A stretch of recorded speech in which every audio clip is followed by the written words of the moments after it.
Previously on MCC. Hello, once again, and welcome back to another episode of MCC. I'm Timothy, this is David, that is Darnisha, and today we're going to be talking about women I would say that's a different role that women would have been allowed to do. Well, I guess you got to define what the judges actually did. I thought the judges made decisions, a lot of times legal matters and of that nature of the people of Israel, because they didn't have a king. That was their form of government. If you had issues with, your neighbors or problems, or you would go to a judge and they would dispute it. Or if somebody committed a crime, you would go to the judge and they would make a judgment on that. That's what I thought the role of the judges were.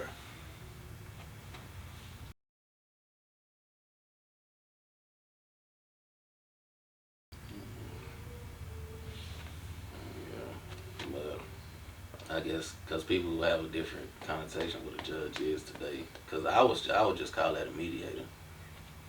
That's I would say that was basically the role of what the judge. That's what the judges did. So it didn't have anything to do with preaching or even leading.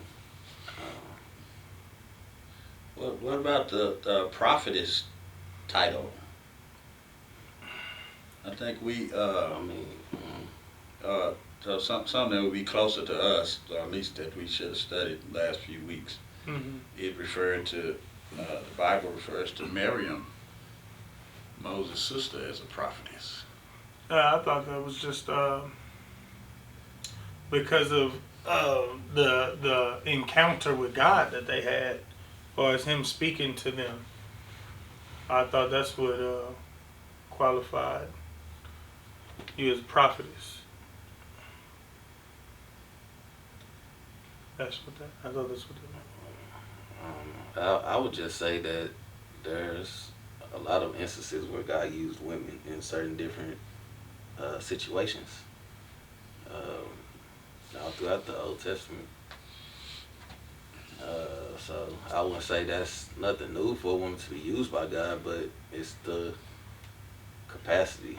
Like I said, which I never really tried to look up the duties that the prophet was the same as the prophet of God showing you this and you relaying the message.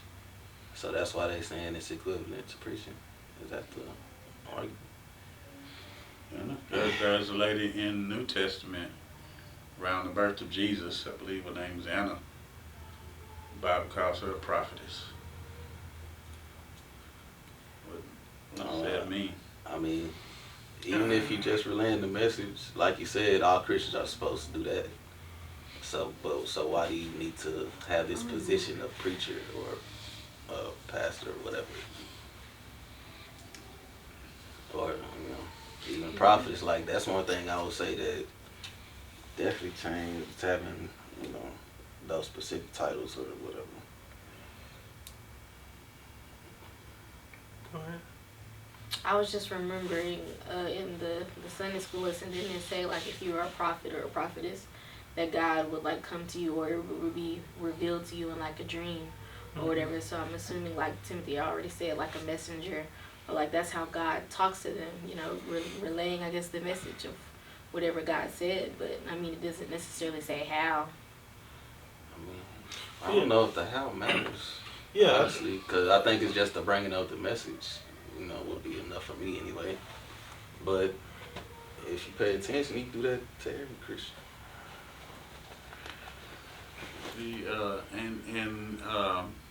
There's no. I don't have a issue with agreeing with or saying that Miriam had a audience, or Deborah. Or they spoke to an audience. Don't know about Anna, because her in the Bible is around the birth of Jesus, and she talks to Mary and Joseph, if I'm, or maybe even John the Baptist. I have to go back and look at that pericope about her. But my contention is still It's not in the church and not behind the pulpit. There is, and so when when that particular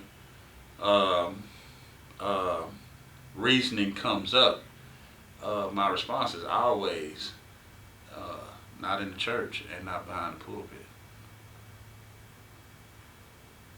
Wherever they spoke, however they spoke, it wasn't in the church and it wasn't behind the pulpit.